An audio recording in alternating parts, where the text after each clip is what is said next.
7वां chapter आपका विजयनगर एक राजधानी है, बहुत ही बड़ा राजधानी था, साम्राज्य था विजयनगर। ठीक है, उसी के बारे में पढ़ना है। तो वहाँ का राजा कौन सा था, कौन कौन सा वंश वहाँ पे चला था, कब आया था, किस नदी के किनारे था, किसके कारण युद्ध चलता था, कौन सा कारण से फिर ये विजयनगर का खात्मा हो गया, ये सब मतलब टोटल जो आपका विजयनगर के बारे में एक साम्राज्य था विजयनगर। इससे पहले थोड़ा सा डिटेल्स, विजयनगर क्या है। हाँ सर, हिस्ट्री है।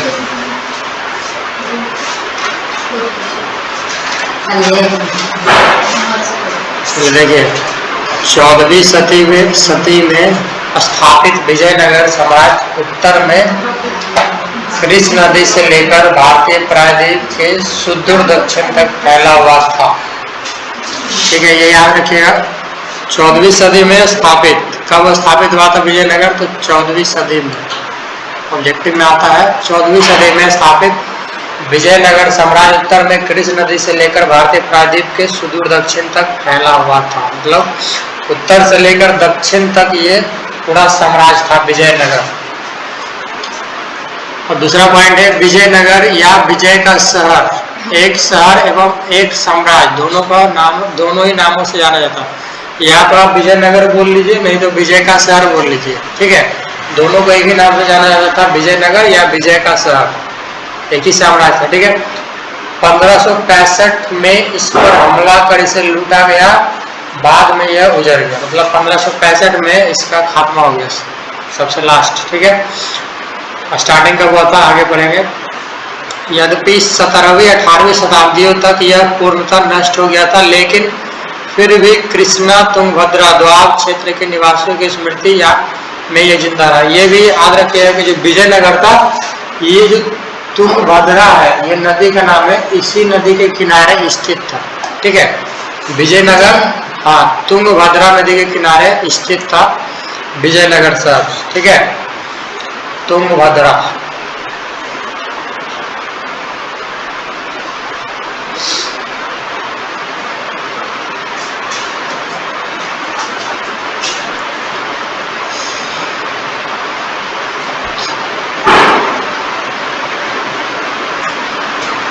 हो गया। उन्होंने इसे हम्पी क्या है, हम्पी है आपका राजधानी, किसका राजधानी है, विजयनगर का। ठीक है, सारा ऑब्जेक्ट में आता है। तो विजयनगर का राजधानी हम्पी। अब है हम्पी का खोज कब हुआ था। तो हम्पी एक शहर था जिसे पंपा देवी के नाम से बनाया गया था, ये भी नोट कर लीजिएगा। हम्पी एक शहर था जिसे पंपा देवी, इसी के नाम से वो शहर बनाया गया था, पंपा देवी के नाम से। ठीक है, हम्पी। बाकी हम्पी आपका राजधानी है विजयनगर का।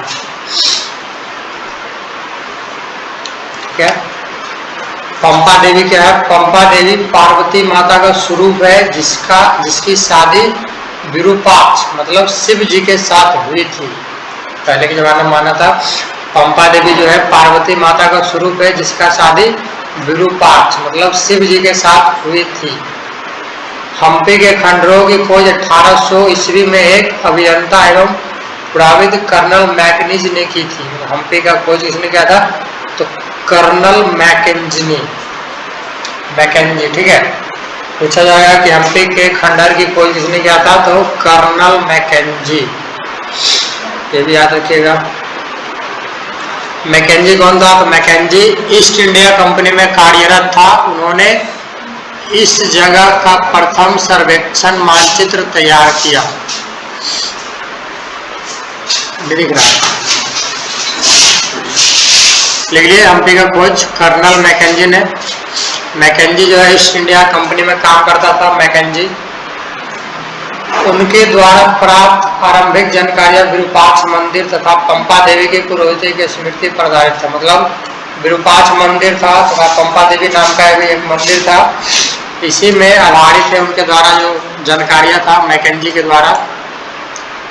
कालांतर में 1856 ईस्वी से छाया चित्रकारों ने यहाँ की इमारतों के चित्र संकलित करने शुरू किए, जिससे शोधकर्ता उनका अध्ययन करते थे।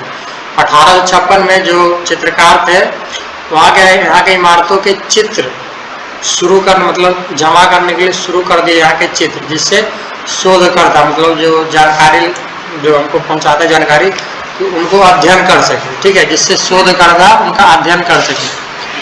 1836 से ही अभिलेखकर्ताओं ने हम्पी के दूसरे मंदिर से अनेक दर्जन अभिलेख को एकत्रित किया। मतलब 1836 में और जो खोजकर्ता थे हम्पी के दूसरे मंदिर से और भी बहुत चीज़ें खोजे और एकत्रित किए, इकट्ठा किए, जिससे इतिहास का पुनर्निर्माण करने में इतिहासकार को सहायता मिल सके। मतलब जो इतना चीज़ मिला था तो वही जिससे इतिहास का पुनर्निर्माण करने में जो इतिहासकार है उसको सहायता मिल सके, ठीक है। विजयनगर की स्थापना, ये सब आएगा। प्रमाणों के अनुसार विजयनगर साम्राज्य की स्थापना 2 भाई, याद रखिएगा कि विजयनगर का स्थापना की 2 भाई ने मिलकर किया था विजयनगर का स्थापना। तो पहला भाई का नाम था हरिहर और दूसरा भाई था आपका बुक्का। यही दोनों भाई ने मिलकर 1366 में विजयनगर की स्थापना की थी। याद रखिएगा कि हरिहर और बुक्का यही दोनों भाई ने मिलकर विजयनगर राज्य की स्थापना की थी। कब किए थे? तो 1336 ईस्वी में। अब आपका विजयनगर देखिए है ना, तुंगभद्रा नदी के किनारे है और यहाँ पर आज काल कर्नाटक राज्य। अगर ये पूछता है कि तुंगभद्रा नदी कहाँ पे है तो कर्नाटक राज्य में है तुंगभद्रा नदी, ठीक है। विजयनगर जो है तुंगभद्रा नदी के किनारे था और यहाँ और तुंगभद्रा नदी कहाँ है तो कर्नाटक राज्य में है तुंगभद्रा नदी, ठीक है। अब आपका 1565 ईस्वी में विजयनगर साम्राज्य पर आक्रमण हुआ और इसे लूटा गया। बाद में यह साम्राज्य उजड़ गया। 17वीं से 18वीं शताब्दी तक यह पूरी तरह से नष्ट हो गया, ठीक है। तो 17वीं 18वीं सदी में ये पूरा तरह से विजयनगर जो आपका खत्म हो गया। 1565 ईस्वी में इस पर आक्रमण हुआ था, इसको लूटा गया था। फिर भी कृष्ण तुंगभद्रा द्वाब क्षेत्र के लोगों की स्मृतियों में यह हम्पी के नाम से जीवित रहा। मतलब खत्म हो गया लेकिन फिर भी यह क्या है, कृष्णा और तुंगभद्रा दोनों के क्षेत्र मतलब दोनों के बीच में आता था। क्षेत्र के लोगों की स्मृति में यह हम्पी के नाम से जीवित रहा। जो राजधानी था विजयनगर का उसके नाम से ये जीवित रहा। विजयनगर वस्त्र, मसालों तथा रत्नों के अपने बाजारों के लिए विख्यात था। विजयनगर किस लिए विख्यात था? तो वस्त्र के लिए, मसालों के लिए और रत्न हीरा मोती के लिए अपने बाजारों में विख्यात था विजयनगर, ठीक है। विजयनगर एक शहर और साम्राज्य दोनों ही था। साम्राज्य भी था अपना खुद का और एक शहर भी था, ठीक है। देखिए ये इम्पोर्टेंट है कि रायचूर द्वाब क्या था। तो रायचूर द्वाब क्या है, 2 नदियों के बीच के भाग को कहा जाता है और यह नदी यह नहीं थी कि तुंगभद्रा नदी तथा कृष्ण नदी। ये रायचूर द्वाब एक जगह स्थान का नाम है और इसी स्थान के लिए लड़ाई होता था। मतलब विजयनगर और जो दूसरा साम्राज्य था तो उसके बीच में इसी स्थान को लेकर लड़ाई होता था, रायचूर द्वाब को लेकर, ठीक है। यहाँ पे फसल अच्छा उगता था और भी यहाँ पे चीजें होती थी, इसीलिए रायचूर द्वाब के लिए लड़ाई होता था विजयनगर साम्राज्य में और जो दूसरा साम्राज्य था उसके बीच में, ठीक है।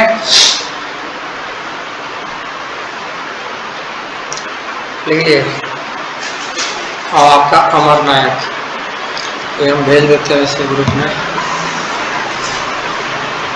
तो भूल जाएगा।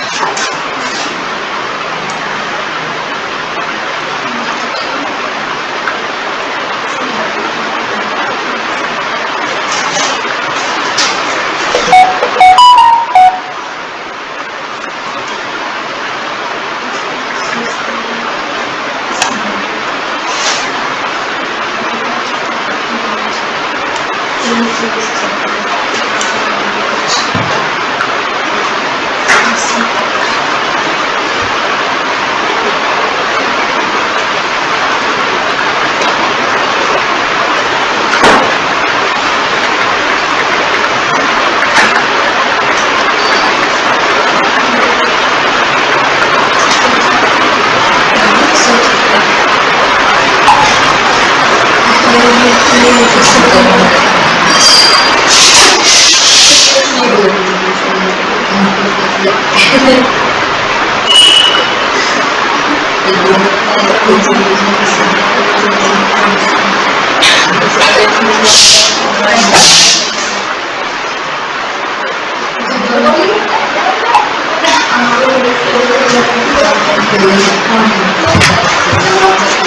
है, इतना क्लियर हो गया विजयनगर के बारे में आपका।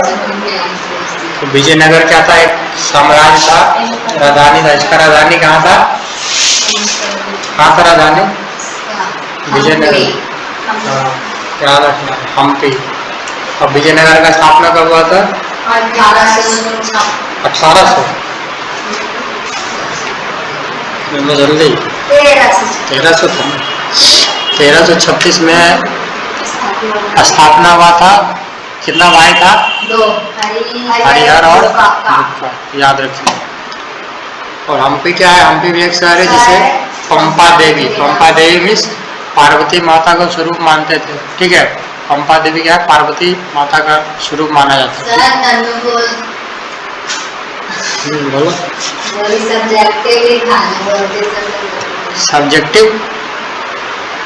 सब्जेक्टिव लिखवाने, अभी सब्जेक्टिव लिखवा क्या फायदा, हम लास्ट में क्वेश्चन आंसर सॉल्व करेंगे। तो अभी तो हम सिलेबस खत्म कर रहे हैं ना। कब से बोल रहे सब्जेक्टिव इसको सब्जेक्टिव दे दीजिए, नीचे आप याद करके। ठीक है, अभी हम पहले बोले थे कि स्टार्टिंग में कि पहले तो सिलेबस खत्म करेंगे, उसके बाद खुद क्वेश्चन आंसर सॉल्व करेंगे, तभी ना पता चलेगा कितना आ रहा पढ़ाई लग रहा है। बाकी जितना हम इसे मान के चले ना, ये विजयनगर के बारे में है, तो इसी के बारे में सब्जेक्टिव आएगा कि विजयनगर के बारे में आप वीडियो लीजिए तो मालूम रहेगा तब ना कि विजयनगर का स्थापना, आप पॉइंट वाइज बना के लिखिएगा कि विजयनगर का स्थापना 1336 में हुआ था, 2 भाई मिलकर किया था। तीसरा पॉइंट मिलकर कि हरिहर और बुक्का, ये दोनों भाई ने मिलकर किया था स्थापना। 1556 में इस पर आक्रमण कर दिया गया था, इसको रूल लिया गया था। तो यही सब आपका बनेगा। विजयनगर का राजधानी आपका हम्पी था, ये बना लीजिए, सब्जेक्टिव ही है।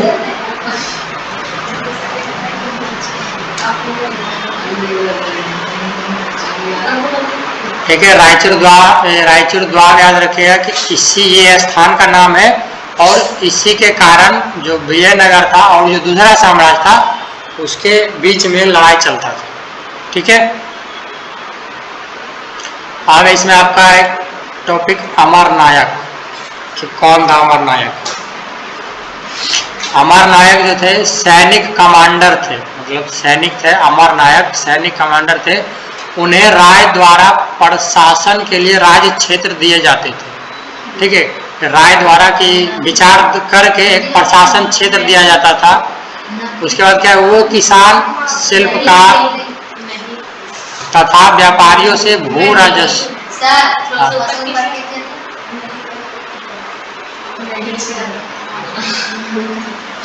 क्या छूट जाता है।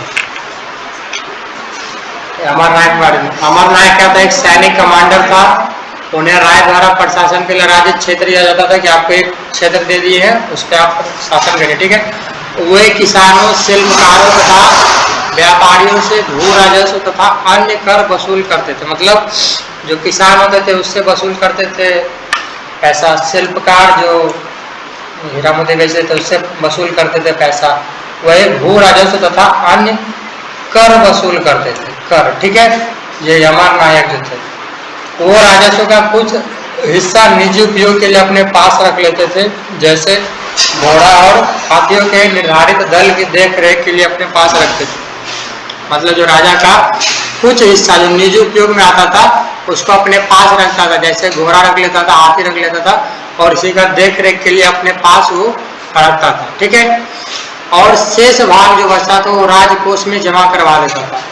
और जो चीज बच जाता था उसको क्या है, राजकोष में राजा के पास भेज दिया जाता था कि नहीं ये आप ही रखिए। ठीक है, शेष भाग राजकोष में जमा करवा देते थे। उनके दल आवश्यकता के समय विजयनगर के शासकों की सैनिक सहायता प्रदान करते थे। मतलब जो अमरनायक कमांडर थे उनके जो दल थे, जब विजयनगर को जरूरत पड़ता था सैनिक का, तो वही है कि सब आवश्यकता के समय विजयनगर के शासकों को सैनिक सहायता प्रदान करते थे। ठीक है, अमरनायक सैनिक कमांडर कि अगर कभी युद्ध होता था, सैनिक घट जाता था, तो वही अमर नायक जो था वो अपना सैनिक सहायता प्रदान करता था विजयनगर को। अमर नायक राजा को वर्ष में एक बार उपहार भेजा करते थे। अमर नायक क्या थे? राजा को वर्ष में मतलब एक साल में एक बार राजा को उपहार भेजते थे। ठीक है, वो अपने स्वामी भक्त प्रकट करने के लिए राज दरबार में उपहार के साथ स्वयं उपस्थित होते थे। मतलब उपहार के साथ वो खुद आते थे, किसी के द्वारा नहीं, उपहार भेजते थे और खुद आते थे उपहार देने के लिए। ठीक है, राजा कभी कभी उन्हें एक से दूसरे स्थान पर स्थानांतरित करके उन पर अपना नियंत्रण दिखाता था, किंतु 17वीं शताब्दी में उनमें से अनेक नायकों ने अपनी आज़ादी स्थापित कर ली। मतलब राजा जो थे कभी कभी उनको एक से दूसरे स्थान पर भेज दिए जाते थे, स्थानांतरित मतलब एक से दूसरे स्थान पर भेजा जाता था और अपना नियंत्रण दिखाता था, किंतु क्या है 17वीं शताब्दी में उनमें से अनेक नायक ने अपनी आज़ादी स्थापित कर ली। जो मतलब और भी नायक थे, जैसे एक नायक ये थे अमर नायक जो सैनिक कमांडर थे, और भी जो नायक थे क्या कि अपने खुद का आज़ादी स्थापित कर ली। ठीक है, अब नायक कौन था? नायक तब विजयनगर साम्राज्य में स्थानीय सेना प्रमुखों को नायक कहा जाता था। ठीक है, तो विजयनगर साम्राज्य में ही स्थानीय सेना थे, जो गांव के सेना थे, जो साम्राज्य के सेना थे, उसी को प्रमुख को नायक कहा जाता था। इनके पास सैन्य शक्ति होती थी, सेना का शक्ति कि मेरे पास बहुत सारे सेना है, तो वे इनके पास सैन्य शक्ति होती थी। नायक के पास और क्या था? किले पर नियंत्रण रखते थे, जो किला रहता था साम्राज्य में उन पर नियंत्रण रखते थे और उनके पास सशस्त्र समर्थक होते थे। मतलब जितना भी शस्त्र होता था, तीर, धनुष, ये सब नायक के पास रहता था। ठीक है, तो नायक के पास क्या था? किले पर नियंत्रण रखता था, जो किला रहता था साम्राज्य में, और जो अस्त्र शस्त्र रहता था वो नायक ही देखता था। ठीक है, वो स्थान स्थान पर घूमते रहते थे और कभी कभी उपजाऊ भूमि की तलाश में किसान भी उनका साथ देते थे। ठीक है, एक स्थान से दूसरे स्थान पर घूमते थे और कभी कभी जो उपजाऊ भूमि थी उसी के तलाश में किसान भी उनका साथ देते थे। ठीक है, यह प्रायः क्या है? तेलुगु तथा कन्नड़ भाषा बोलते थे। नोट करिए तो कि नायक जो थे तेलुगु तथा कन्नड़ भाषा बोलते थे। नायक कौन सा भाषा बोलता था? तेलुगु तथा कन्नड़ भाषा बोलते थे नायक।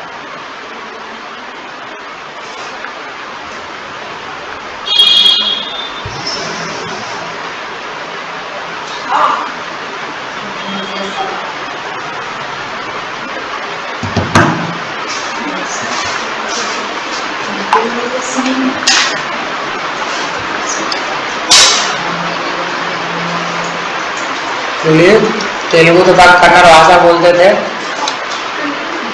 कई नायकों ने कन्नड़ भाषा है, जैसे हिंदी भाषा, इंग्लिश भाषा, उसे तेलुगु कन्नड़ ये सब भाषा है।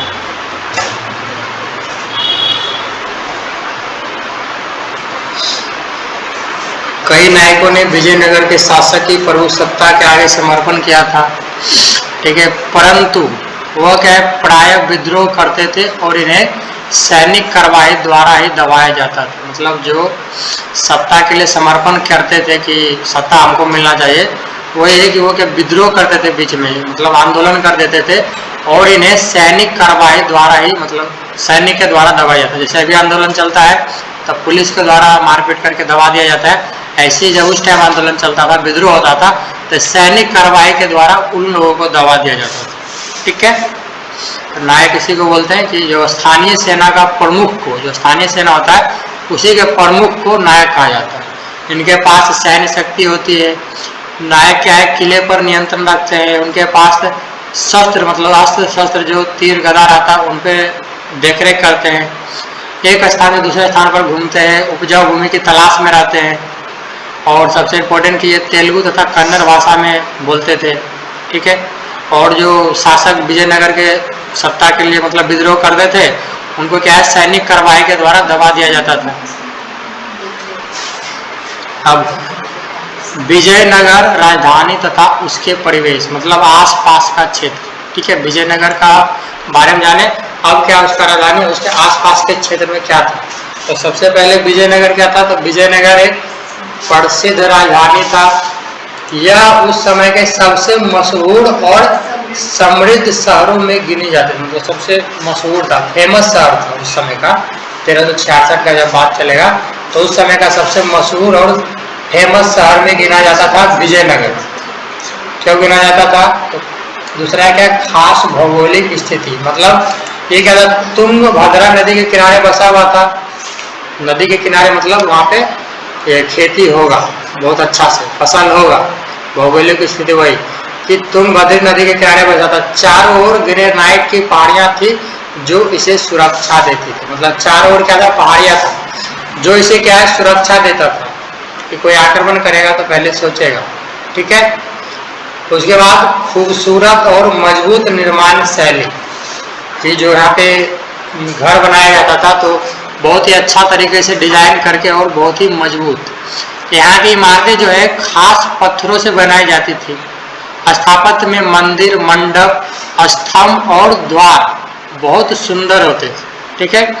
इनमें क्या था कि सबसे अच्छा मंदिर बहुत अच्छा तरीके से बनाया जाता था, मंडप बहुत अच्छा तरीके से बनाया जाता था, स्तंभ हो गया या गेट का द्वार हो गया, उसको क्या बहुत सुंदर तरीके से बनाया जाता था। ठीक है। वह एक खूबसूरत और मजबूत निर्माण शैली। सुरक्षा की भी अच्छी व्यवस्था थी। तो किलेबंदी, अभी इसके बारे में पढ़ेंगे कि कितना किलेबंदी का मतलब यूज करता था। 2-3 किलाबंदी है। ठीक है। तो किलेबंदी, ऊंची दीवार और मजबूत दरवाजे बनाए गए थे। पहाड़ियों और नदी ने भी प्राकृतिक सुरक्षा देख रखी थी। अब जहाँ पे ये नदी रहेगा तो मतलब क्या है कि बोले ना खेती रहेगा वहाँ पे, तो वही कि प्राकृतिक सुरक्षा, तो पानी जहाँ पे रहेगा तो प्राकृतिक का सुरक्षा तो रहेगा ही, वही है। और चारों तरफ से क्या है, पहाड़ियों से घिरा हुआ था विजयनगर, तो पहाड़ियाँ और नदी ने भी प्राकृतिक सुरक्षा दी है। धार्मिक और सांस्कृतिक महत्व, यहाँ कोई मंदिर थे, यहाँ कई मंदिर थे, जैसे विट्ठल मंदिर, हजारा राम मंदिर। ठीक है। इसके बारे में आगे पढ़ेंगे डिटेल में, विट्ठल मंदिर क्या था, उसमें क्या था नहीं था। फिर हजारा राम मंदिर के बारे में भी जानेंगे, डिटेल में दिया हुआ आगे। त्योहार भी होता था, त्योहार, नाटक और संगीत जैसे सांस्कृतिक कार्यक्रम होते थे वहाँ पे। क्या होते, कोई त्योहार होता था या नाटक होता तो बहुत अच्छा तरीके से सांस्कृतिक कार्यक्रम करवाया जाता था विजयनगर में। जल प्रबंधन प्रणाली, तो बारिश कम होने के कारण जल संरक्षण की व्यवस्था थी। क्यों थी? क्योंकि नदी के किनारे बसा हुआ था। ठीक है। कि अगर बारिश कम भी होगा तो कोई दिक्कत नहीं है, वहाँ पे जल संरक्षण की व्यवस्था थी। जलाशय, नहरें और हौज बनाए गए थे, जैसे कमलपुरम जलाशय और हिरिया नहर। इस सब के बारे में आगे दो डिटेल से। ठीक है। कमलपुरम क्या है, जलाशय क्या है, हिरिया नहर क्या है। ठीक है। ऐसे 24 पेज का नहीं है। ठीक है। उसके बाद व्यापार का केंद्र, तो देश विदेश से व्यापारी यहाँ पे आते थे। और सबसे इम्पोर्टेंट था, शुरू में पढ़े थे कि मसाले के लिए फेमस था, कपड़े के लिए फेमस था, रत्न के लिए फेमस था, और हथियारों का व्यापार होता था, इसलिए व्यापार का केंद्र भी था विजयनगर। आधुनिक शहर जैसा जीवन था, तो सड़क, बाजार, मंडियों की योजनाबद्ध बनावट थी, बहुत अच्छा तरीके से सड़क बनाया गया था, पक्की सड़कें, बाजार भी बहुत अच्छा तरीके से था। अमीर और सामान्य लोगों के लिए अलग मोहल्ले थे, अमीर का मोहल्ला अलग, घर अलग, और सामान्य जो छोटा लोग है, जो गरीब लोग है, उनके लिए अलग मोहल्ला था। ठीक है। यही आपका क्या है कि विजयनगर राजधानी तथा उसके आसपास का क्षेत्र। तो सबसे पहले विजयनगर क्या है, तो प्रसिद्ध राजधानी और सबसे मशहूर था उस समय का।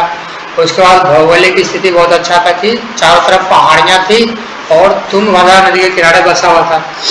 खूबसूरत और मजबूत निर्माण शैली, मतलब यहाँ की जो अगर कोई घर बनाया जाता था तो बहुत अच्छा और खास पत्थर से बनाया जाता था। एग्जाम्पल में आपका मंदिर है, मंडप है या द्वार बनाया जाता था, बहुत सुंदर होते थे। सुरक्षा की व्यवस्था भी बहुत अच्छी थी, किलेबंदी थी, ऊंची दीवार थी, मजबूत दरवाजे बनाए जाते थे, पहाड़ियाँ था और नदी भी प्राकृतिक सुरक्षा देती थी। धार्मिक और सांस्कृतिक महत्व भी बहुत अच्छा था कि कई मंदिर थे, जैसे फेमस मंदिर विट्ठल मंदिर, हजारा राम मंदिर। त्योहार या नाटक होता तो बहुत अच्छा सांस्कृतिक कार्यक्रम करवाया जाता था। जल प्रबंधन प्रणाली भी था कि अगर बारिश नहीं होता था तो जल संरक्षण उसका बहुत अच्छा था। जलाशय, नहरें भी थे, हौज बनाए गए थे, जैसे कमलपुरम था, जलाशय था। व्यापार का केंद्र बहुत अच्छा था कि देश विदेश से व्यापारी यहाँ पे आते थे, मसालों का व्यापार करते थे, कपड़े का, रत्न का, हथियार का। और शहर, आधुनिक शहर जैसा जीवन। कि सड़क बहुत अच्छा था, बाजार भी बहुत अच्छा था, बनावट उसका। अमीर लोग के लिए अलग मोहल्ला था और जो गरीब लोग था उसके लिए अलग मोहल्ला बनाया गया। ठीक है। अब क्या है, किलेबंदियां तथा सड़कें। तो विजयनगर शहर के विभिन्न भाग को विशाल किलेबंदी की दीवार से घेरा गया था। जो विजयनगर का शहर था उनको क्या है, विभिन्न भाग, जो मतलब इम्पोर्टेंट भाग था, बहुत महत्वपूर्ण भाग था विजयनगर का, बहुत ही बड़ा बड़ा किलेबंदी की दीवार से घेरा गया था। ठीक है। 15वीं शताब्दी में फारस के राजा द्वारा कालीकट भेजा गया दूत, मतलब कालीकट नाम है, एक दूत है। ठीक है। कालीकट भेजा गया अब्दुल रज्जाक किलेबंदी से काफी प्रभावित हुए तथा उसने दुर्ग की 7 पंक्तियों का उल्लेख किया। ठीक है। 15वीं शताब्दी में फारस के राजा थे कालीकट, जो एक दूत भेजते हैं अब्दुल रज्जाक किलेबंदी से, एक किलाबंदी आप बनाइए, और जिससे क्या है काफी प्रभावित हुआ और उसने दुर्ग की 7 पंक्तियों का उल्लेख किया। ठीक है। दुर्ग भी एक राजधानी है, वही है कि 7 पंक्तियों का उल्लेख किया 15वीं शताब्दी में फारस के राजा द्वारा। इसने बताया कि 7 पंक्ति में क्या है, किसने बताया कि शहर खेत और जंगलों को भी घेरा गया था। सबसे बाहरी दीवार शहर के चारों तरफ बनी पहाड़ियों को परस्पर जोड़ती थी। ठीक है। इसने बताया कि शहर जो है खेत है और जंगल को भी घेरा गया था, और सबसे बाहरी दीवार शहर के चारों तरफ बनी पहाड़ियों को भी परस्पर जोड़ती थी। इसमें किसी भी प्रकार के गाड़े अथवा जोड़ने के लिए किसी वस्तु के निर्माण में कहीं भी इस्तेमाल नहीं किया गया था, कि कोई किसी प्रकार का गाड़े अथवा जोड़ने के लिए किसी वस्तु में निर्माण में कहीं भी इस्तेमाल नहीं किया गया था। पत्थर के जो टुकड़े थे फनाकार थे, बहुत ही अच्छा तरीके का पत्थर का टुकड़ा था, जिसके कारण वो अपनी जगह पर टिके रहते थे, बोले ना जोड़ने का कोई काम नहीं रहता था। इतना अच्छा टुकड़ा का मतलब डिजाइन था बना हुआ कि जिसके कारण वो अपना जगह पे बहुत अच्छा से टिका हो रहता था। दीवारों के भीतरी का हिस्सा मिट्टी और मलबा के मिश्रण से बना हुआ, तो दीवार का अंदर का हिस्सा था मिट्टी और मलबा के मिश्रण, दोनों के मिक्सअप से बना हुआ था।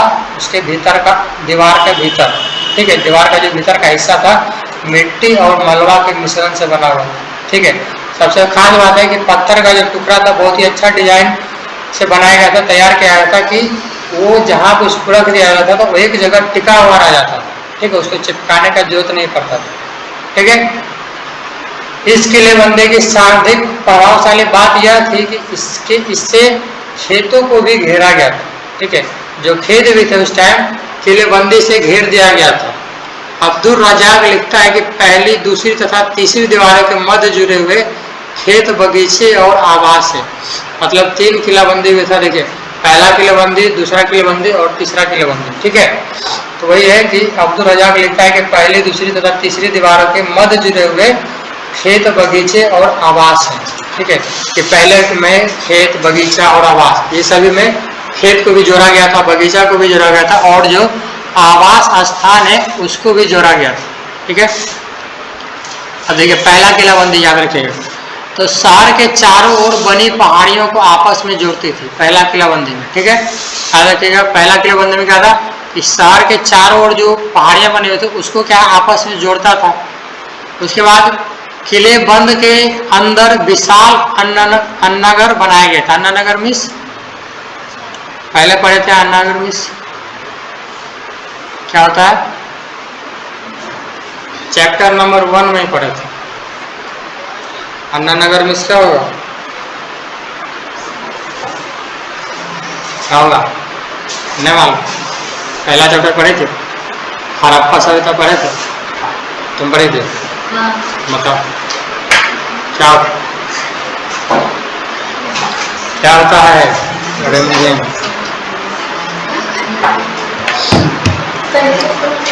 अन्नानगर मिस नहीं मालूम। अन्नानगर मिस अन्न का स्थान जहाँ पे अनाज रखा जाता है। ठीक है। उसी में पहला चैप्टर में तो दो चीज आया था, अन्नानगर और स्नान नगर। स्नान नगर बोलते थे बाथरूम को, और अन्नानगर था कि हाँ नहीं कहा ऐसे थे पढ़ा हुआ। अन्नानगर में था चैप्टर नंबर 1। अच्छा, हम चैप्टर नंबर 1 दिखा देंगे, स्नान नगर है। अच्छा, अनाज रखने का स्थान। अनाज रखने का स्थान, ठीक है। तो पहला किलाबंदी में विशाल अन्न नगर बनाए गए थे, जंगल व कृषि क्षेत्र के बाद उसी में था, जलाशय भी था उसी में, ठीक है। क्या शहर के चारों ओर, समझ गया। तो पहला याद रखिए, पहला किलेबंदी में क्या था कि चारों ओर पहाड़ियां को आपस में जोड़ता था, कि जो विजयनगर के चारों ओर पहाड़ियां था उसको पहला किलेबंदी में जोड़ता था। और क्या था कि किले बंद के अंदर ही विशाल अन्न का स्थान बनाया गया था, रखने का जगह बनाया गया था। जंगल व कृषि क्षेत्र भी पहला किलेबंदी में है, जलाशय भी पहला किलेबंदी में है। दूसरा किलेबंदी में क्या है, तो नगरीय केंद्र के चारों ओर बनी थी, जो नगर का केंद्र बना हुआ था, मतलब स्थान, घर, नगर, नगरीय केंद्र के चारों ओर बना था दूसरा किलेबंदी, ठीक है। पहला किलेबंदी पहाड़ के चारों ओर बनाया गया था, दूसरा किलेबंदी नगर के चारों ओर बनाया गया था, ऐसे पता चलेगा। तीसरा किलेबंदी क्या था, तो शासकीय केंद्र को घेरा गया। और शासकीय केंद्र क्या होता है, तो किले बंद बस्ती में जाने के लिए प्रवेश, मतलब कोई एक एक बस्ती। अभी क्या था, पहला किलेबंदी क्या था, चारों तरफ पहाड़ उसको घेर दिया गया। दूसरा किलेबंदी क्या था, तो नगर को चारों तरफ से घेर दिया गया, वो दूसरा। अब क्या है, तीसरा किलेबंदी जब बनाया गया तो बस्ती में जाने के लिए प्रवेश द्वार था, इसीलिए बनाया गया था कि कौन सा बस्ती में किधर जाना है, उसको हमको तीसरा किलेबंदी में जोड़ा गया था, ठीक है। प्रवेश द्वार पर मेहराब बनी थी, साथ ही द्वार के ऊपर गुंबद पड़े थे, यही पड़े थे ना। क्या होता है गुंबद का मतलब, बड़े-बड़े विद्वान का वो नहीं, वो वाला गुंबद का अर्थ बताइए, गुंबद कैसा होता है, गोल होता है ना, तो वही है। तो तीसरा किलेबंदी है, साथ ही द्वार के ऊपर गुंबद बनी, कि गुंबद के द्वारा पहचान लिया जाएगा ये क्या है, बस्ती में जाने के लिए किलाबंदी बनाया गया, ठीक है। तो आप मुजवानी याद रखिएगा अपना कि पहला किलेबंदी है पहाड़ के चारों ओर बनाया गया था पहला किलेबंदी, जिसके अंदर क्या था, जंगल कृषि था और उसी में अन्न नगर था, अनाज रखने का स्थान। दूसरा किलेबंदी बनाया गया था नगर के चारों, ठीक है। और तीसरा किलेबंदी बस्ती में जाने के लिए प्रवेश द्वार था, ठीक है। प्रवेश द्वार पर मेहराब था और गुंबद था, ताकि पता चल जाए तीसरा किलेबंदी है, और जिससे हमको बस्ती में जाने के लिए आसान हो। किलेबंदी के क्या फायदे थे, किस लिए यहाँ पे 3 किलाबंदी का यूज हुआ था, ठीक है। तो बाहरी आक्रमण की सुरक्षा, कि अगर कोई बाहर का राजा आक्रमण करेगा तो उससे सुरक्षा होगा, फसलों की सुरक्षा होगा, घुसपैठियों की सुरक्षा होगा। इन्हीं दीवार के अंदर अन्न नगर भी बनाया गया था, जहाँ पर अन्न को सुरक्षित करके रखा जाता था, इसीलिए यह है किलेबंदी का फायदा। वही चोर लुटेरा, कोई दूसरा मतलब वही बाहरी आक्रमण और घुसपैठ जाए, कोई एकाएक बिना बोले हमला कर दिया। ये बाहरी आक्रमण क्या है कि कोई बोल के हमला करता राजा कि हमको तुम्हारा राज्य चाहिए, और घुसपैठिया क्या है कि बिना बोले आक्रमण कर देता है, डायरेक्ट मतलब हमला बोल देता है उसी को, ठीक है।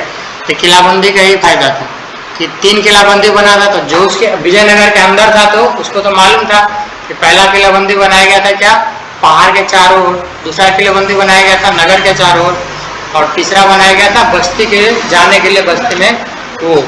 तो किलेबंदी, लेकिन जो बाहर से आएगा उसको थोड़ी पता रहेगा ये किलाबंदी किस लिए, दूसरा किलाबंदी किस लिए, उसको तो मालूम नहीं चलेगा। इसीलिए किलाबंदी का फायदा है आपका कि बाहरी आक्रमण से सुरक्षा, फसलों की सुरक्षा, घुसपैठियों से सुरक्षा, और दीवारों के अंदर जो अन्न नगर बनाए गए थे जहाँ पे अन्न को सुरक्षित करके रखा जाता था, ठीक है। हानि क्या है, यह एक अत्यंत खर्चीली व्यवस्था था, मतलब किलाबंदी बनाया गया था तो बहुत ही पैसा खर्च हुआ था। ये कुछ हानि, ये उसको थोड़ा सा हानि था कि किलेबंदी बनाया गया था तो थोड़ा हानि भी हुआ था। रख रखाव करना मुश्किल था, कि बना तो दिया लेकिन उसको देख रेख करने के लिए हमको आदमी रखना पड़ेगा, उसको पैसा देना पड़ेगा, ठीक है। तो ये एक हानि था, 1-2। ये अत्यंत खर्चीली व्यवस्था थी और रख रखाव करना मुश्किल था, ठीक है। किलेबंदी समझे, 3 किलेबंदी के बारे में समझिए कि नहीं, पूछे भेज देते।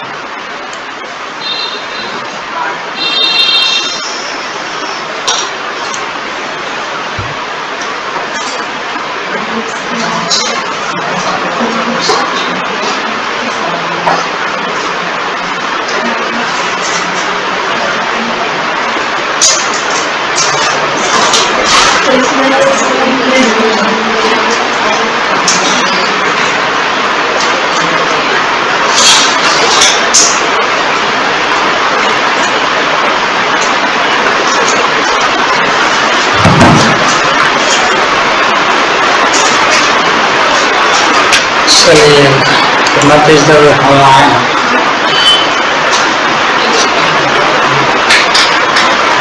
किलाबंदी तक क्लियर हो गया। अब आगे क्या कारण थे जिसकी वजह से फसलों के चारों तरफ किलाबंदी की गई? क्या कारण था जिसके किलाबंदी बनाया गया था फसल के चारों? तो फसलों की किलाबंदी करने का मुख्य कारण था युद्ध की स्थिति में उन्हें दुश्मन की पहुंच से बचाना होता था। ठीक है, पहला कारण था फसल को बचाने के लिए कि जब युद्ध होता था तो दुश्मन से बचाने के लिए किलाबंदी बनाया गया था। किसी भी युद्ध की स्थिति में दुश्मन सबसे पहले राज्य की फसल पर कब्जा करता था। ठीक है, कि जब युद्ध होता था तो सबसे पहले दुश्मन क्या है, फसल पर कब्जा करता था ताकि वह उस क्षेत्र में अपनी सेना का भरण पोषण कर सके। ठीक है, इसलिए विजयनगर द्वारा फसल की किलाबंदी की गई थी ताकि युद्ध की स्थिति में किसी भी दुश्मन के हाथ में वह फसल ना लग सके। ठीक है, इसीलिए फसल का किलाबंदी किया गया था कि अगर कोई आक्रमण भी करेगा तो उसको फसल के बारे में जानकारी ना हो। ठीक है, इससे दुश्मन सेना के लिए अपना भरण पोषण करना मुश्किल हो जाता है और विजयनगर के लोगों के लिए खाद्य संकट भी उत्पन्न नहीं होता। इससे क्या है, दुश्मन सेना अपना भरण पोषण नहीं कर सकता और विजयनगर के लोगों के लिए खाद्य संकट का कोई दिक्कत नहीं रहता। तो उसको मालूम है कि हम यहाँ पे अन्न नगर बनाए हुए, यहाँ पे मेरा अनाज सुरक्षित रखा हुआ। ठीक है, क्लियर? विजय देखिए, आप वंश के बारे में थोड़ा पढ़ना है कि विजयनगर में वंश चलता था। संगम वंश, सुलभ वंश, तुलो वंश, हराबिंदु वंश, 4 वंश चला था। ठीक है, उसके बाद ये कृष्णदेव राय के बारे में, सबसे महान शासक था ये विजयनगर का कृष्णदेव राय। इसके बारे में पूछता है। तो विजयनगर में शासन, तो विजयनगर के शासकों को क्या कहा जाता है? राय। ठीक है, ऊपर पढ़े थे शायद, हमरा पढ़े थे।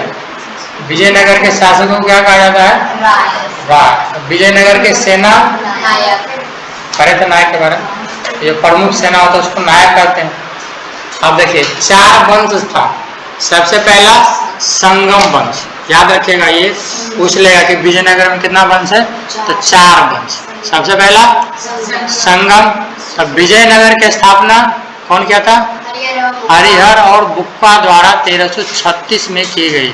ठीक है, इनके पिताजी का नाम संगम था। इन्हीं के नाम पर इन्होंने अपने वंश की स्थापना किया था, इसीलिए संगम वंश बन गया। हेलो हेलो, अब बाद में करेंगे क्लास में। नहीं, अब हम करो रात में, अभी नहीं पढ़ने के लिए। ठीक है, इन्हीं के पिताजी के नाम पर ये वंश का नाम रखा गया संगम वंश। इस तरह विजयनगर पर सबसे पहले संगम वंश ने शासक किया। ठीक है, ये भी पूछता है कि सबसे पहले कौन सा वंश शासन किया, तो संगम वंश। इनके अंतिम शासक विरूपाक्ष द्वितीय थे। मतलब संगम वंश के जो सबसे अंतिम शासक कौन था? विरूपाक्ष नाम, यही शासक सबसे अंतिम था संगम वंश। ठीक है, संगम वंश खत्म, सुलभ वंश में आते हैं। सुलभ नहीं, सुलभ वंश। तो सुलभ लोग संगम वंश के दौरान सैनिक कमांडर थे। मतलब संगम वंश के दौरान सुलभ लोग क्या थे? सैनिक कमांडर थे। संगम वंश के अंतिम शासक विरूपाक्ष द्वितीय को हराकर नरसिंह ने अपने शासन की स्थापना की। ठीक है, संगम वंश के अंतिम शासक विरूपाक्ष था, जिसको हराया था नरसिंह। ये हराकर अपने शासन की स्थापना की और यहीं से सुलभ वंश की शुरुआत हुई। सुलभ वंश के अंतिम शासक नरसिम्हा राय द्वितीय थे, याद रखना। ठीक है, सभी का अंतिम शासक इसका अंतिम शासक था विरूपाक्ष। सुलु वंश का अंतिम शासक कौन था? नरसिम्हा राय द्वितीय। ठीक है, अब देखिए तुलुव वंश, दो वंश की बात हुआ, अब तुलुव वंश। तुलुव के प्रथम शासक वीर नरसिंह द्वारा सुलुव वंश के अंतिम शासक को हराकर, प्रथम शासक नरसिंह जो हराया था इसको, ठीक है। इसी वंश के दौरान कृष्णदेव राय राजा बने, ठीक है। इसी वंश के दौरान कृष्णदेव राय राजा बने। इन्हें विजयनगर का सबसे प्रतापी राजा माना जाता है, ठीक है। ये सबसे महान राजा विजयनगर का कृष्णदेव राय, ये याद रखिएगा। तुलु वंश के आखिरी शासक सदाशिव, ठीक है। यहाँ पे ये खत्म हो गया तुलु वंश की। तुलु वंश के सबसे आखिरी शासक सदाशिव थे। अब आखिरी वंश है अराबिंदु वंश। ये क्या है? तिरुमल द्वारा तुलु वंश के आखिरी शासक को हराकर अराबिदु वंश की स्थापना हुई, ठीक है। अराबिदु वंश के अंतिम शासक श्री रंग तृतीय थे, याद रखिए। क्या हुआ? मैं फिर से बताएंगे, टेंशन क्या ले। चार वंश पढ़ लिए कि विजयनगर में कितना वंश था? चार वंश। संगम वंश सबसे पहला वंश, जिसको स्थापना किया था हरिहर बुक्का, हरिहर और बुक्का दोनों मिलकर संगम वंश। इन्हीं के पिता के नाम पर क्या था? संगम वंश पड़ा था। और क्या था कि इस तरह विजयनगर पर सबसे पहले संगम वंश ने शासन किया। और संगम वंश का सबसे लास्ट शासक कौन था? विरूपाक्ष, ये सबसे लास्ट शासक थे। उसके बाद जब दूसरा सुलु वंश स्टार्ट हुआ तो इसका सबसे पहला शासक कौन था? कौन था? संगम वंश के अंतिम शासक विरूपाक्ष को हराकर नरसिंह ने अपने शासक की स्थापना की। सबसे पहला सुलु वंश का शासक नरसिंह, ठीक है। यहीं से सुलु वंश का हुआ था स्टार्टिंग। और सुलु वंश के अंतिम शासक नरसिम्हा, यहीं पे स्टार्टिंग वही था और एंडिंग वही था। नरसिंह ने अपना स्टार्टिंग किया था और एंड भी सुलु वंश का यहीं पे हो गया था।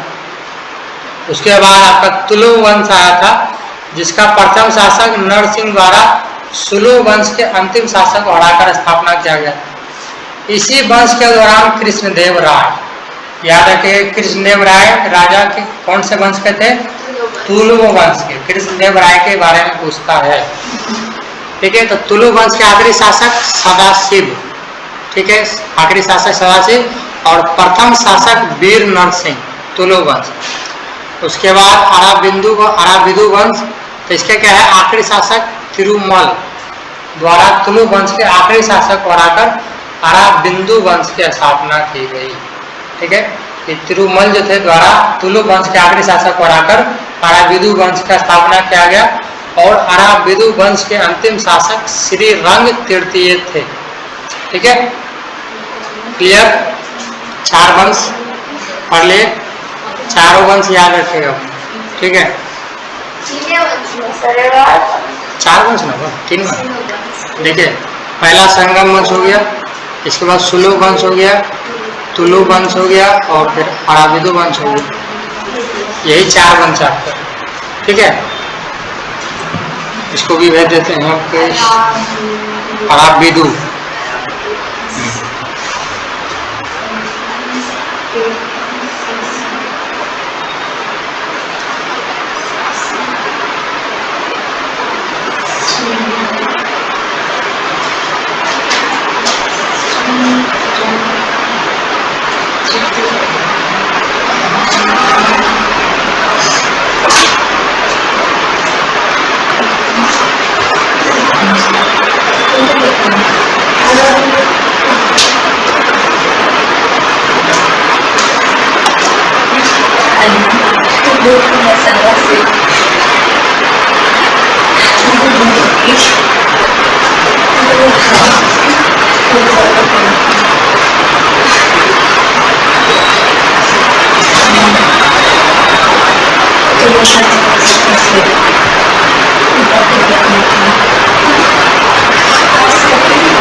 देखिए 4 वंश हो गया आपका खत्म। यहाँ पे विजयनगर में 4 वंश थे, याद रखिएगा। इसको याद रखने का तरीका क्या है, ऐसे भी याद रख सकते हैं SSTA। एस मीन्स क्या, संगम, एस मीन्स क्या, सुलूक, टी मीन्स तुलुक और ए मीन्स आराबिदु। SSTA 4 वंश, ऐसे भी याद रख सकते हैं।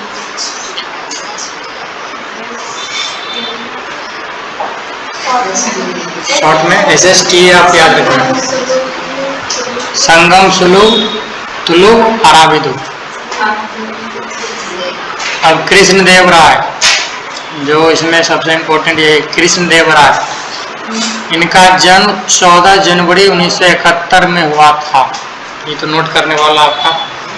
कृष्णदेव राय का जन्म 14 जनवरी 1969 में कहाँ पे, हम्पी में हुआ था।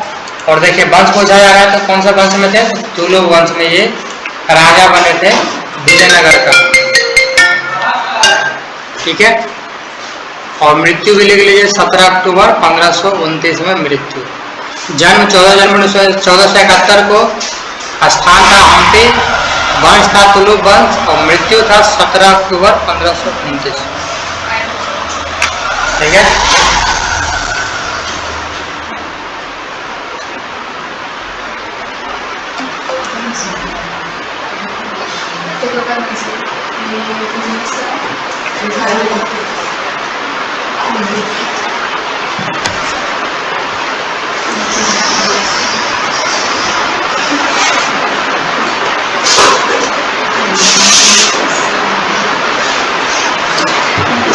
हो गया जन्म, मृत्यु, वंश के बारे में याद रखिएगा, तुलुक वंश के थे हम्पी। अब कृष्णदेव राय क्या थे, 1509 से लेकर 1529 ईस्वी विजयनगर के सर्वाधिक कीर्तिमान राजा थे। 1509 से लेकर 1529 ईस्वी तक ये विजयनगर के राजा बने हुए थे, ठीक है। वह स्वयं कवि और कवियों के संरक्षक थे, वो कवि थे। इनकी भारत के प्राचीन इतिहास पर आधारित पुस्तक वंश चरित वाली तेलुगु के साथ साथ संस्कृत में भी मिलती है। मतलब पुस्तक लिखे थे ये अपना, जिसका नाम है वंश चरितावली, तेलुगु भाषा में लिखा हुआ है, ठीक है।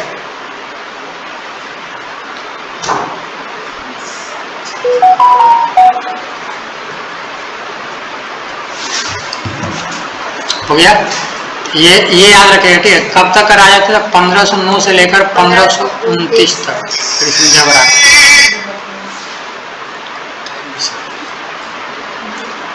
1509 में कृष्णदेव राय ने शासन संभाला। इस दौर को विजयनगर का सबसे समृद्ध एवं खुशहाल दौर माना, ठीक है। सबसे अच्छा दौर था इसी टाइम 1509 में, जब ये राजा बने थे विजयनगर का। तो कृष्णदेव राय ने विजयनगर की शासन व्यवस्था को मजबूत बनवाया और कई प्रभावशाली क्षेत्रों की जीत कर हासिल किया।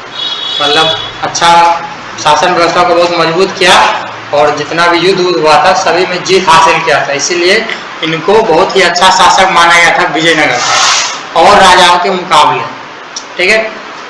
कृष्णदेव द्वारा किए गए कार्य, क्या काम किए थे, इसीलिए क्यों और उनको क्यों माना जाता है सबसे महान शासक विजयनगर का। तो सबसे पहला 1512 में रायचूर द्वाब, जिसके कारण मतलब लड़ाई चलता था। रायचूर द्वाब क्या है, तुंगभद्रा और कृष्ण नदियों के बीच उपजाऊ क्षेत्र, मतलब यहाँ पे उपजाऊ का बहुत ज़्यादा था, इसको हासिल किया 1512 में जो लड़ाई चलता था। 1514 में उड़ीसा के शासकों को हराया, जो उड़ीसा में शासक करता था उसको हराया था। 1520 में बीजापुर के सुल्तान को बुरी तरह से पराजित किया। 1520 में जब बीजापुर के सुल्तान से भी युद्ध हुआ तो उसको भी हरा दिया। कृष्णदेव राय के दौर में राज्य सदैव युद्ध के लिए तैयार रहा, ठीक है।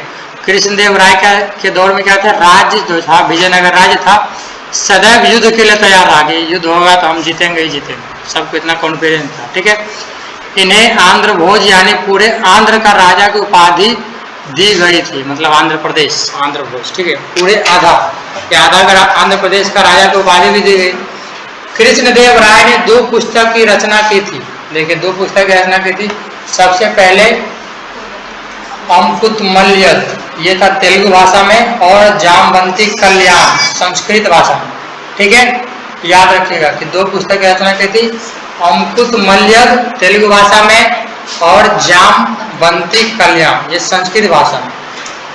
कई बड़े बड़े मंदिर का निर्माण कृष्णदेव द्वारा करवाया गया, जैसे विशाल मंदिरों में क्या है, गोपुरम लगवाने का श्रेय भी कृष्णदेव राय को जाता है। विशाल बहुत ही बड़े बड़े मंदिर का निर्माण भी करवाए थे, उसमें से सबसे विशाल मंदिर जो गोपुरम है ये कृष्णदेव राय के द्वारा करवाया गया था। जल की पूर्ति के लिए कमलपुरम, ये सब मंदिर बनवाया गया था। आगे मंदिर के बारे में तो पढ़ेंगे, इस कमलपुरम है। जल की पूर्ति के लिए कमलपुरम जलाशय का निर्माण भी कृष्णदेव राय द्वारा करवाया गया। ठीक है, जल की पूर्ति के लिए भी कमलपुरम एक मंदिर है। कमलपुरम एकदम कमल के जैसा, देखने में पूरा कमल के जैसा था, इसीलिए नाम पूरा कमलपुरम। ठीक है, कमलपुरम जलाशय का निर्माण कृष्णदेव राय द्वारा करवाया गया। कृष्णदेव राय ने अपनी माताजी के नाम पर विजयनगर के पास एक नगलपुरम नामक उपनगर की स्थापना की। ये भी एक काम किए थे, अपने माताजी के नाम पर विजयनगर के पास ही एक और उपनगर की स्थापना किया जिसका नाम नगलपुरम था। ठीक है, तो देखिए मंदिर भी बनाया, गोपुरम मंदिर, कमलपुरम, ये सब जल की पूर्ति के लिए कमलपुरम जलाशय का निर्माण कराया था, जो देखने में क्या है, कमल जैसा लगता था। अपनी माता के नाम पर एक नया नगर बनाया था जिसका नाम नगलपुरम रखा गया था। ठीक है, 2 पुस्तक लिखे थे, तेलुगु भाषा और संस्कृत भाषा में। तेलुगु भाषा में अमृतमल्यद और जामवंती कल्याण, ये 2 बुक लिखे थे। ठीक है, और ये बहुत राजाओं हराए हुए थे। 1520 में बीजापुर के सुल्तान को हराए थे, 1514 में उड़ीसा के शासक को हराए थे, 1512 में रायचूर द्वाब के क्षेत्र को हासिल किया था। ठीक है, ये सब काम कौन किया था, कृष्णदेव राय। याद रहेगा। आज इतना ही, अब बाकी अब कल हम क्या करेंगे, विजयनगर का व्यापार कैसा था, अभी बहुत बचा हुआ है, कल एक बार रिपीट करते हैं शुरू से।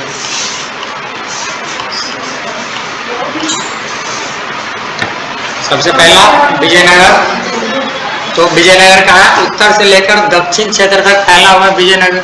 ठीक है, 14वीं सदी में स्थापित हुआ था विजयनगर, याद रखिएगा।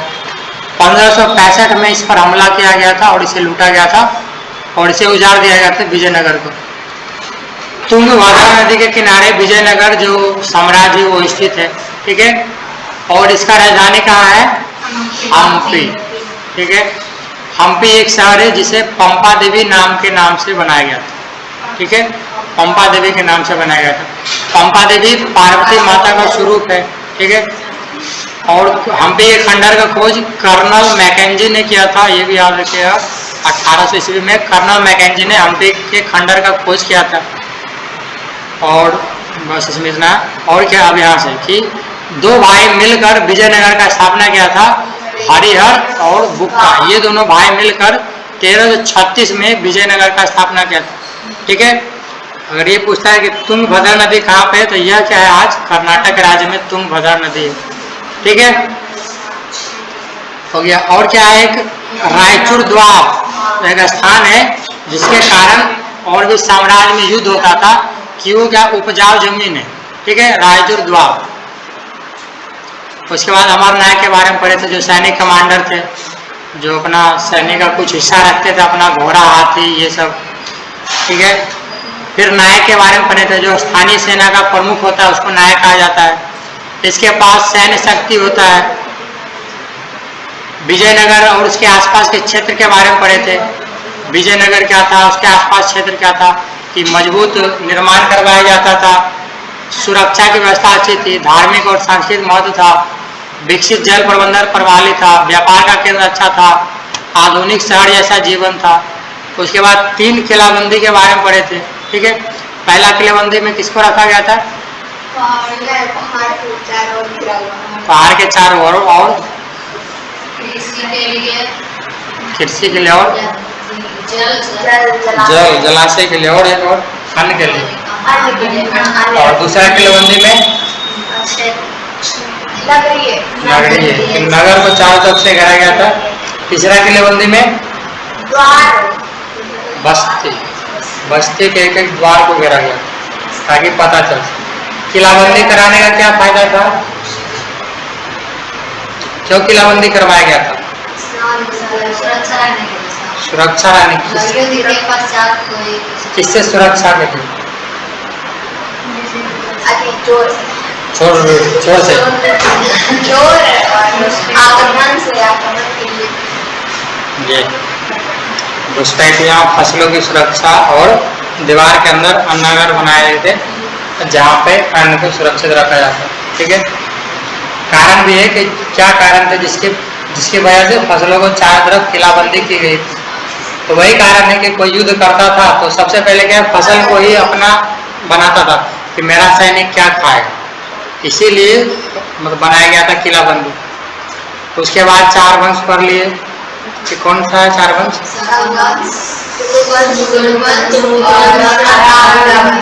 अराब हिदू वंश। Short form SSAT। संगम, सुलूक, तुलुक और अराब हिदू। उसके बाद कृष्णदेवराय कौन सा वंश के थे? तुलुक वंश के। पक्का? तुलुक वंश के थे।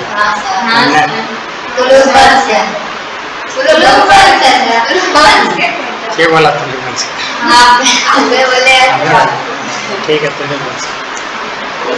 चलिए इतना कर लिए। और उनके द्वारा जो काम किया गया था अपना, ये सब के बारे में याद रखिएगा कि मंदिर का निर्माण करवाए थे, पुस्तक लिखे थे, 2-3 राजाओं को हराए थे युद्ध में। एक जल मंदिर बनवाए थे जिसका नाम कमलपुरम था। एक मंदिर बनाए थे जिसका नाम गोपुरम था।